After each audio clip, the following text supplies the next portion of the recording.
एक बार की बात है, सुषमा अपने पूरे परिवार के साथ खुशी खुशी मोहन नगर में रहती थी। उसकी 2 बहुएं थी, पल्लवी और शिवानी। एक दिन दोनों बहुएं रसोई में काम कर रही होती है कि तभी उनकी सास सुषमा उन्हें बुलाती है। अरे बहू, जरा इधर तो आना। शिवानी, जरा जाकर देखना सासू माँ क्या कह रही हैं। दीदी आप ही देख लो ना जाकर, आपको भी तो सुनाई दे रहा है। अरे मैं आटा गूंद रही हूँ ना, तुम चली जाओ। हाँ तो मैं भी तो सब्जी काट रही हूँ ना दीदी। अरे बहू जल्दी आओ। ओफो, ये तो जाएगी नहीं। मैं ही जाकर देखती हूँ कि क्या करना है। पल्लवी सुषमा के कमरे में जाती है। जी मम्मी जी, क्या हुआ? शाम को घर पर कुछ मेहमान आने वाले हैं, तो तुम अच्छा सा खाना बना लेना बहू। ठीक है मम्मी जी, आप बता दीजिए क्या क्या बनाना है और कितने लोग आ रहे हैं। सुनील की मौसी जी और उनका पूरा परिवार आ रहा है।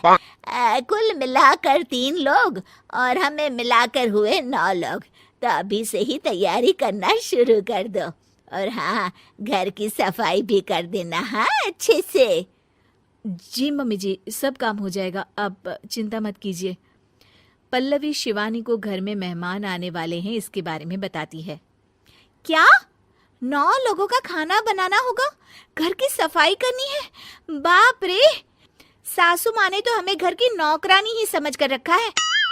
ऐसा नहीं बोलते शिवानी, हम इस घर की बहू हैं और घर के काम करना हमारा फर्ज है। दीदी तो है ही सासू माँ की चमची, जब देखो सासू माँ सासू माँ। मैं तो इतना सारा काम नहीं करने वाली।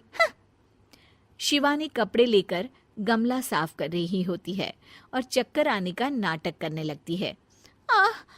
मेरा सर चकरा रहा है। तभी वहां पल्लवी और सासू माँ जाते हैं। अरे बहू, क्या हो गया तुम्हें? मम्मी जी, बहुत तेज सर में दर्द हो रहा है। तुम एक काम करो शिवानी, आराम कर लो। नहीं नहीं दीदी, घर में मेहमान आने वाले हैं, मुझे आपकी मदद करनी चाहिए। अरे कोई बात नहीं शिवानी, तुम आराम कर लो, मैं सब काम कर लूंगी।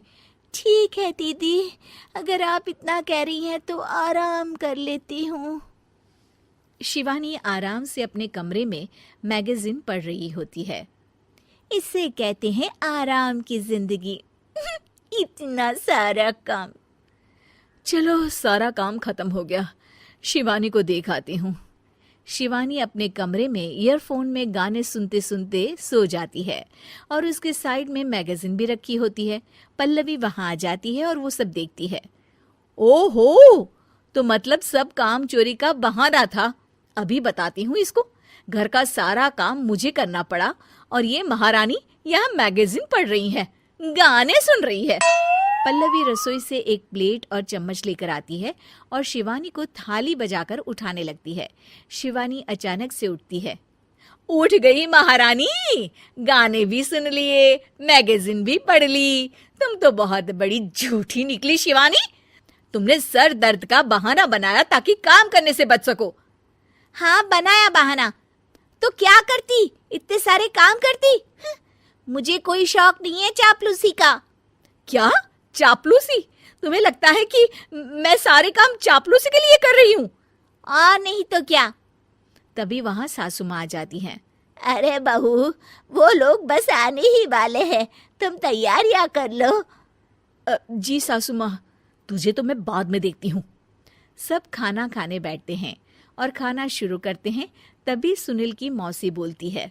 वाह भाई वाह, खाना तो बहुत ही अच्छा बना है सुषमा जी, एक एक चीज में क्या स्वाद है।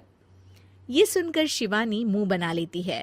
उसे अपनी जेठानी की इतनी तारीफ रास नहीं आती। आपकी बहुएं तो बहुत ही अच्छा खाना बनाती हैं।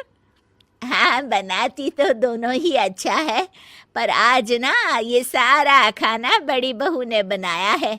छोटी बहू की तबीयत ठीक नहीं थी, सो इसलिए। मानना पड़ेगा सुषमा जी, आपकी बड़ी बहू तो बहुत ही गुणवान है। पल्लवी की तारीफ सुनकर शिवानी को जलन होती है।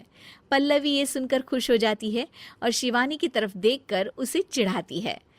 कुछ देर बाद मेहमानों के जाने का वक्त हो जाता है। मौसी जी सबके लिए उपहार लाई होती है। वो सबको शगुन के पैसे देती हैं और अंत में पल्लवी के पास आती है। तुम्हारे लिए शगुन का लिफाफा तो है ही, पर बहू तुम्हें एक और उपहार भी मिलेगा इतना अच्छा खाना बनाने के लिए। मौसी अपने सोने के कंगन निकालकर पल्लवी को पहना देती है। ये लो, ये मेरे मनपसंद कंगन है, अब से ये तुम्हारे हुए। धन्यवाद मौसी जी। ये देखकर शिवानी तो पूरी तरह से जल जाती है और गुस्से से रसोई में चली जाती है। तभी वहां पल्लवी आ जाती है और उसे अपने कंगन दिखाने लगती है। देवरानी जी, अब आपका सर दर्द ठीक तो है ना? मुझे लगता है कि अब सर दर्द शुरू हो गया होगा आपका।